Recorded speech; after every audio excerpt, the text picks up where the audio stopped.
Yo! What is up, guys? Nick Nakai here, Let's Drift Media. Thank you guys for coming back to the channel. If it's your first time here, please hit that subscribe button down below. Really helps the channel grow, really helps my videos get out there more. So if you find any of this information through any of my videos useful, I'd really appreciate that.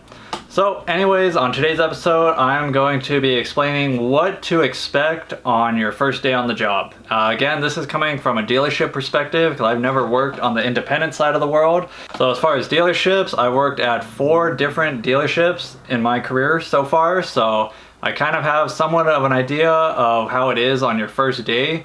So again, this is not like a one shoe fits all type of deal. Like every place is going to be different. Every dealership is ran differently. They have different ways of doing things. So this is just going to be from my experience, and I'll share my story, and maybe you guys will have a better understanding of what it's going to be like your first day. Since everyone's story is different, if you're already working in the dealership or even independent shop, do me a favor and drop a comment what your first day was like, or at least what you recall it was like, and that way my viewers can get an idea of different perspectives. So since when I first started off, I was a lube tech at my first Toyota dealership. I remember that day, it was actually the day after Christmas. So went in there, didn't really know what to expect. Like I was super nervous. Like I've honestly been nervous anytime I went to any dealership because I don't know what I'm going into exactly. But so that's like a normal feeling to be like nervous, like what's gonna happen, what am I gonna do, what do they expect me to do, like am I gonna be able to do what they're asking me to do. So like I was super nervous. I remember going in there and just walking in the shop, and then they kind of they'll introduce you to everybody in the shop to kind of give you like get to know you around the shop a little bit. But really on the first day, don't really plan on working. Like anytime I've been to a different dealership, the first day it's like full of HR training, doing like your sexual harassment training on the computer, signing papers, just a whole lot of HR like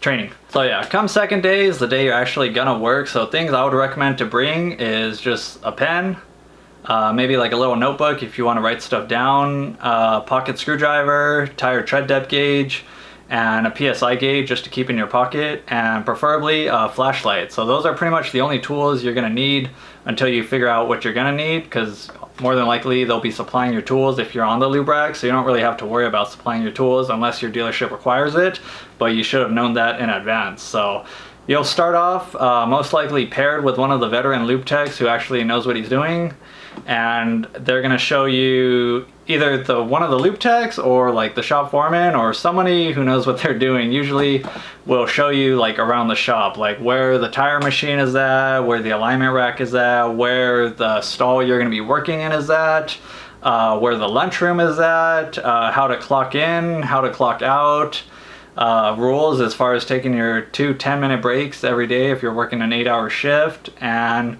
basically like the rundown. Like they'll kind of fill you in, so like that's the time if you have any question, just ask them. If you're unsure, just ask them, and usually you'll get a pretty straightforward answer. And that's kind of like the day where you just learn the ropes.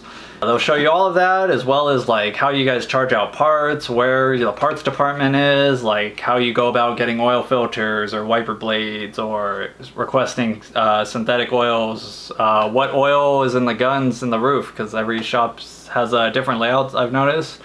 Just basically the ropes is what you're gonna learn. So don't expect like I need to know all this stuff, because like I said, every shop is different, every shop's ran differently, so that's all the stuff you're gonna learn on those first couple days on the job. It's really not too much involved. It's a lot of learning. Remember when I was in there, it felt like a lot to take in because I myself have never worked in a dealership, so it was like all new to me. I was trying to just like absorb as much knowledge as I can. So yeah, it might be a lot for you, like if you've never been in a dealership, but just be prepared. They're just gonna pretty much show you the ropes is all I can say. After you've kind of been given the ropes and like the how-to on how everything's done at your dealership, then they'll either put you by yourself or put you in with your buddy, whoever, depending on the way the system works at that dealership. So once then, it's kind of game on and you're responsible for yourself. So word of advice, just cover your ass. Anything you see that came into the dealership, if the car has something damaged on it, document it, write it down, cover your own ass, because if that car comes back, they're gonna blame it on you. So cover your ass, work fast, but not quickly. Don't just half-ass things. Double check your work, and I guess that's the best advice I could give you when starting off on the lube rack. So that's pretty much how like it went down when I started as a lube technician at Toyota. Once I became a line tech at Toyota, it was a little bit different. I mean, first day, same thing, just doing HR training, paperwork, signing stuff in the first day. So I didn't even work the first day, any dealership I've been to. Second day at BMW, BMW was a little bit different since I was starting as a technician, but I still got a month of training with a technician there. So it was a little bit different. He was still training me and I was kind of working under his name and like shadowing him to kind of get the ropes again. But going to the new Toyota that I'm at now, it was a little bit different as well. The shop foreman kind of came up to me and like showed me again where parts are, how to clock in, how to clock out. It was like all the basic stuff like that. And then after that, they just gave me a repair order and kind of just threw me in there. Like if I had questions, yeah, I can go to somebody and ask, but for the most part, they'll just start giving you work and start trying to see what you're capable of. So it's a lot different from going to a technician to a lube tech, because if you're a technician, obviously going to another dealership, you should already know how to work on cars. You should have, for the most part, have an idea of what you're doing, so they don't hold your hand as much when starting off as a technician at another dealership. But when you're starting off as a lube tech, yes, because a lot of lube techs are starting off like people right out of college or right out of trade school, so there's a lot more to learn.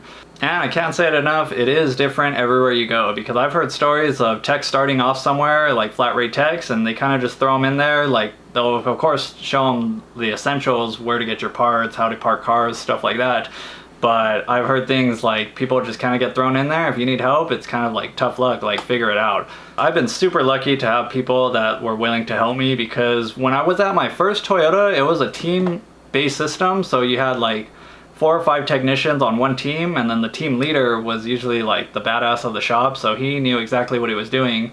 So those 2.5 years at my first Toyota as a tech, like I always was able to have my hand held. Like if I didn't know basically any diagnostic work I had, like check engine lights, I could always just run to Papa and have him guide me in the right direction. So going to BMW was no team system, so it was more like you're kind of on your own, like figure it out or call BMW to figure it out. But luckily at there, I had Heavy Line Joe to mentor me. So he really taught me a lot about diagnosing to actually help me figure out how to solve the problems on my own without just asking for help. And then now going to Toyota, I was still a little bit intimidating with diagnosing, because I was like I was just nervous, because I was like, I'm barely kind of like getting like the tip of the iceberg, like diagnosing at BMW. Now going to Toyota, usually I was used to someone holding my hand, but they kind of don't just slam you a diag. Like what I've noticed, anytime you're starting new at a dealership, they kind of give you the easy stuff at first, and then later on you start to get a little bit more difficult stuff, like as far as diagnosis. So that's kind of the cool thing, because I honestly was like really scared, like oh my god, like I'm hybrid certified Toyota, like I'm ASE master, like they're gonna be expecting me to like figure out all kinds of crazy problems. But I didn't get slammed with diag when starting. I got a lot of recalls and slowly started getting more diag and more diag. So that's another thing to keep in mind. Like hopefully your dealership's not like an asshole and they just slam you with diag. It's a very big possibility, so you can't throw that out the window, but I've just been pretty fortunate. I will say though, before I feel like I just wanted to make as much hours as I can, and I still am like that. I'm not like not trying to make hours, but if I do see a check engine light, I'm not as hesitant to grab it or say yes to it now, because I've learned that the more you take, the better you get. And you're not going to get better at diagnosing cars unless you deal with it and bite the bullet. So I guess another tip of advice I would have to anyone starting off in the automotive industry is learn how to diagnose. That's one thing that a lot of technicians lack, because anybody could change parts, but diagnosing is a whole different ballpark. And I can remember starting, I would just run from it, or I would just have someone hold my hand, and I wasn't really learning anything. If there's one thing I could go back and do, would be to take more diag so I can get just a whole lot smarter at fixing cars, because there's going to be times where no one's there to hold your hand and save you. Yeah, you might be able to call Toyota or call BMW, but it's going to take a lot longer. The better you are at diag ultimately just means the more money you're going to end up making. So that's just one thing I would say that I wish I did more of. So lately I have been trying to do more of, just because it expands your knowledge, and it's honestly a really good feeling. Like when you get a car, they check engine light and you have like 5 or 6 codes, and like, yeah, it's scary, but like when you figure it out, you're just like, God damn, like I did something. Like it's a good feeling. So I guess that's all I could say about that. So that's all I got for this episode. If you're just got hired at a place, or you're about to get hired, it's okay to be nervous. It's okay to be kind of scared because you don't really know what's going on, but you're gonna be all right. Just go in there with an open mind, willing to learn, willing to do things the way the people there do things, and just show mutual respect to everyone, and you should be all right. So hope this video helped. I did this video purely because I had a couple DMs, people asking me about this stuff, so I figured just explain it on video to the best of my abilities. So that's it for today's episode, guys. Hope you guys enjoyed it, and I'll catch you guys later. Peace! Hey, Bill, I'm in the mood for a switch up. I hit the function, hit the rose till I hiccup. I hit the stage and leave with money that's a stick up. She picture perfect, so I told him I'm a